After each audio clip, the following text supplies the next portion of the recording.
You know, if you're just sitting around not doing that much, this might be good, work longer and harder. But you can only work so hard. Here's the key, not to work harder, but smarter. When you've worked as hard as you can, doing the best you can in terms of physical output in the time, reasonable time. The key is time is precious. Now let me give you Bill Bailey's description of time. Life is not just the passing of time. Life is not just the passing of time.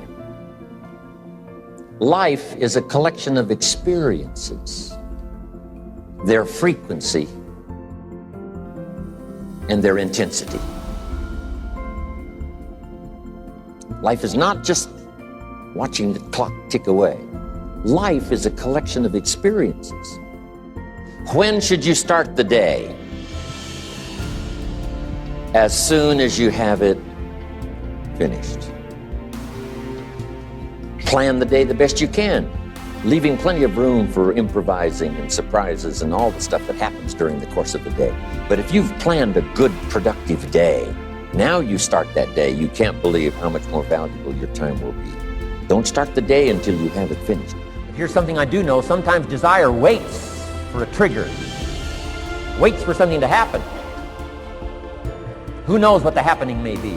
A song, the lyrics, a movie, a dialogue, a seminar, a sermon, a book, an experience, confrontation with an enemy, a conversation with a friend who finally levels with you. Whatever the experience it is, it's so valuable. And here's my best advice. Welcome all experiences. You never know which one is going to turn everything on. Don't put up the walls. The same wall that keeps out disappointment keeps out happiness. Take down the walls.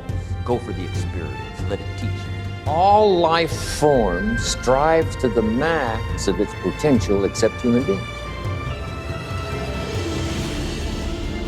How tall will a tree grow?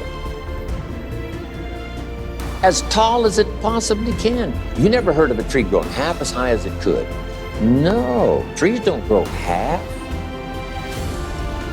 A tree drives its roots as deep as it can, reaches as high as it can, produces every leaf it can, every fruit it possibly can. To the max. Every life form strives to the max, except human beings. Promise yourself you'll read the books until your skills change. You'll go to seminars until you get a handle on it. You'll listen to it until it makes sense. You'll go for it until you understand it. You'll practice it until you develop the skill. Never give up until, however long that is. Step by step, piece by piece, book by book, word by word, apple by apple. Walk around the block, walk around the block. Go for it. Don't miss the chance to grow. And resolve that you'll pay the price until you learn, change, grow, become. Then you'll discover some of life's best treasures when you pay that price. Whatever the span of your life turns out to be, here's what you want to fill it up with: experiences and the intensity of those experiences. Don't let anything overly bug you. Because remember now, you don't have to do anything. Someone says, well, I got to get a handle on my time. The answer is no, you don't. If you want to let it all go, you can let it all go. Decision-making is a life-changing day. If you went home today and in the next few days cleaned up a list of decisions, it could furnish enough inspiration for the next 5 years, 10 years. What an inspiring day today. You can bring yourself to decide. You've been given the dignity of choice. You're not a robot. You don't have to repeat this year the same as last year. You can tear up last year's plan, develop a new plan.